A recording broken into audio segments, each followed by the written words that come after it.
Hey guys, Toast here, and today I'm going to bring you a dueling guide for Warlock versus Warriors for patch 5.2.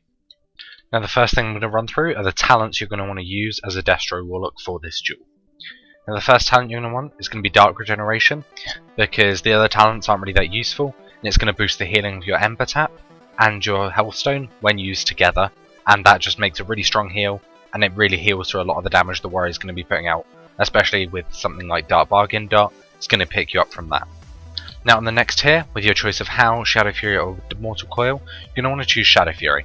This is because it has a shorter cooldown, and while you don't then get the healing from Mortal Coil, with Ember Taps and Healthstone you don't really need this, and because you're going to be using Blood Horror, which I'll come into in a bit, this gives you an extra un-DR'd CC, whereas Mortal Coil would be on DR. Now in the next tier of talents you're going to want to take Dark Bargain, just because Sacrificial Pact is going to cost you some health, and Dark Bargain is going to reduce all damage you take by 50% for that 8 seconds, because only half is done back to you. And so this is really nice during the Warrior's Recklessness and Avatar if they're running that. So this is just a lot better than the Sacrificial Pact, and because you're going to be playing with Grimoire of Sacrifice, you're going to not have Soul Link available because you won't have a pet at all. Now on the next tier, Blood Horror is going to be the best bet here, just because that only costs 5% health, and Unbound Will costs 20. Just for the extra trinket, when there's not really that much you're going to need to be trinketing, because this duel won't be lasting that long anyway. Obviously Burning Rush isn't really that useful either, just because that costs 4% health per second. Just for the sprint it's really not worth it, it's too costly. And Blood Horror is actually going to put the Warrior in a Horror for 4 seconds, and that's on a 30-second cooldown, so you can generally get that out about twice in a duel, which is just really strong for CCing a Warrior, especially during their cooldowns. Now for the next tier we're going to be choosing Grimoire of Sacrifice, but we're going to be using this with the Voidwalker, just because that will give you a 30% increase on your maximum health, and that's actually going to increase the healing you get from Ember Tap and Healthstone, because with full gear it puts you around 600k health. With a little bit less gear it'll be a little bit less, but at the same time that's still a huge amount of healing, particularly when Ember Tap and Healthstone are based on percentages, not just raw numbers. Now on the final tier we're going to be using Kil'Jaedan's Cunning, just because it means we can put that little bit more damage into the Warrior while we're kiting him, although Archimonde's Vengeance could be useful, especially if you can get it used on his burst.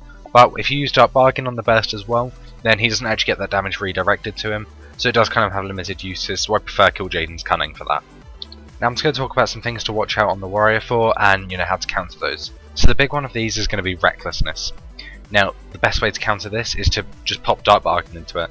He'll be hitting you, he'll be critting a lot, and this is when he's going to have his own use up. If he's running Avatar, he'll have that up as well. And so by running Dark Bargain, you're going to be able to counter that really effectively, just because you're going to reduce the damage during it, just because it's going to dip on resilience twice, because when you take the damage, it's going to be reduced and then absorbed, and then the damage from the dot is also again reduced by resilience, and this is just the best way to counter Recklessness. Now the next thing Warriors are going to be using a lot in this duel is going to be Spell Reflect and Mass Spell Reflect. Now these are just going to reflect one spell on you. Spell Reflect requires a shield to be out, so the Warrior will be doing a little bit less damage, but Mass Reflect doesn't. Now Spell Reflect's on a 25-second cooldown, and Mass Reflect's on a 40-second cooldown, so you might see 2 Spell Reflects in this duel, but probably not 2 Mass Spell Reflects to be honest, although if you're using a Demonic Portal, then you're going to probably see 2 Mass Spell Reflects just because of how much that elongates the duel. Now the best way to counter these is to just use, every time you see them, just use Curse of Elements. That's going to mean you take 5% more magic damage, and against a Warrior, that's going to have no effect on you at all, and the Warrior's just wasted his Reflect. If you get something like a big Conflagrate, or maybe a Chaos Bolt reflected on you, you're going to be in a little bit of a worse situation. You're going to have a little bit more healing to do, so you're going to have to play a lot more defensive. Now, these are the main things you need to look out for, and so now I'm just going to go through some duels and analyse the play-by-play. Now in this first duel, you'll notice I'm positioning myself away from my portal straight away, and I've already put Blood Horror on myself before the duel even starts. The Warrior is going to trigger this no matter what. I've regened that health already because of Grimoire of Sacrifice, and then I'm going to put a Conflagrate slow on him, because I know that outside of this charge, I'm going to want a portal away, and I want him to be slowed. Now he pops with his cooldowns, and then my Blood Horror puts him into that coil effect. Now he trinkets that, so I know that I can actually just Shadowfury him, and you'll notice because he was in that, I haven't actually Dark Bargained yet, and because I now know I'm Shadowfury and he has no trinket, I'm not going to put Dark Bargain just yet either. I'm then going to get my Immolate up, and I'm just going to start casting my Incinerates while I try to get away from him.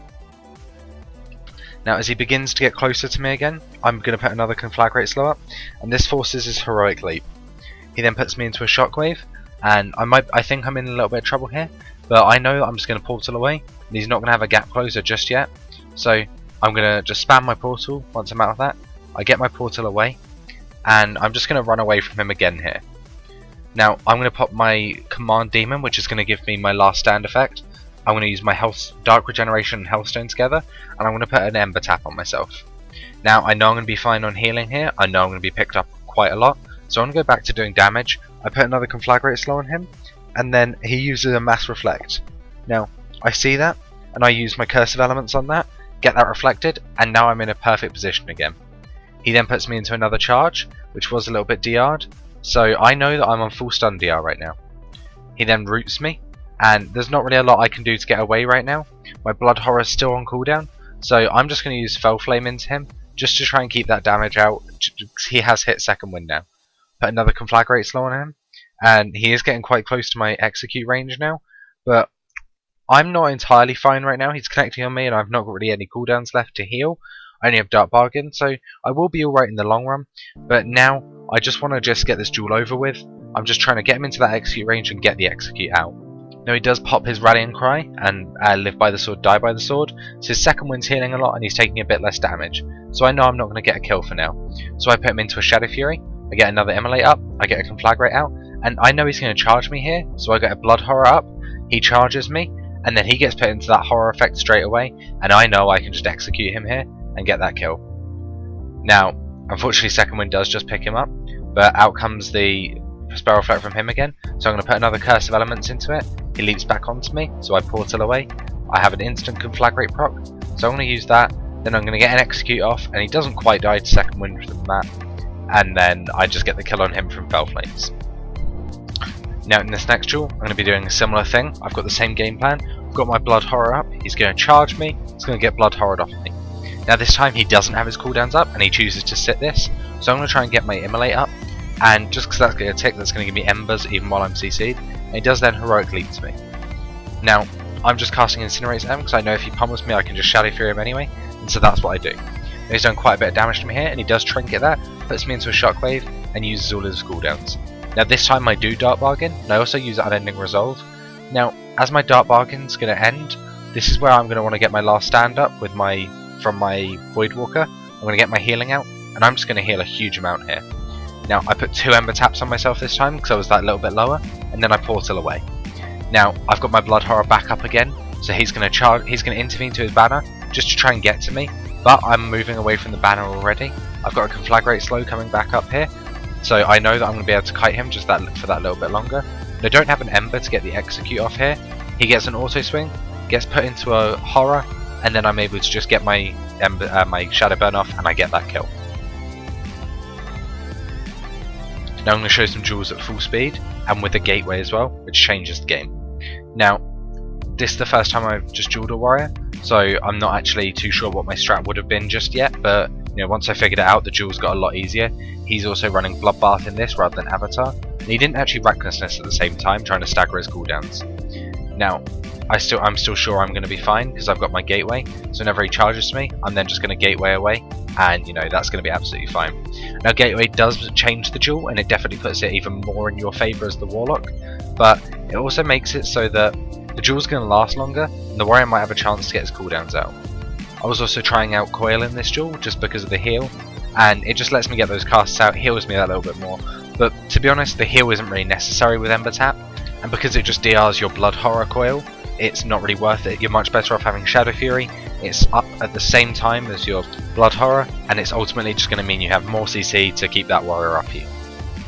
Now in this duel, this one does last a little bit longer as well, and it's just because the gateway means that I'm going to be out of range of him. And you'll see I drop incredibly low in this duel, and that's why I want to gateway away, just so that my Healthstone has time to pick me up as well, and I'm going to be able to get another Ember to use my Ember Tap.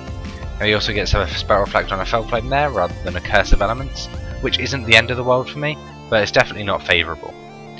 Now you'll notice I do use my Portal and Gateway to kite really well, so I've got my Portal away from the Gateway so that they're not both on top of each other, so that once I've Gatewayed one way, I can actually just then Portal, and I'll be off the warrior. Now here he does use shield wall and he tries to run away, so I'm going to use Incinerates here, get those casts out, get myself another Ember for another Ember Tap. I'm going to put him into a Shadowfury. I get put into a Shockwave, which I trinket to put him into a Shadowfury. And I'm just going to get more Incinerates out. I get a Conflagrate slow, and then I'm just going to work on getting him into Shadow Burn range and make sure I get that. Now I get another instant proc from it of Incinerate, put a Conflagrate on him, and I get the Execute, and that's going to be the duel. Now that is going to be it for this dueling guide. I hope you found it useful. If you have any feedback, please leave it in the comments, and I'll keep that in mind for future videos.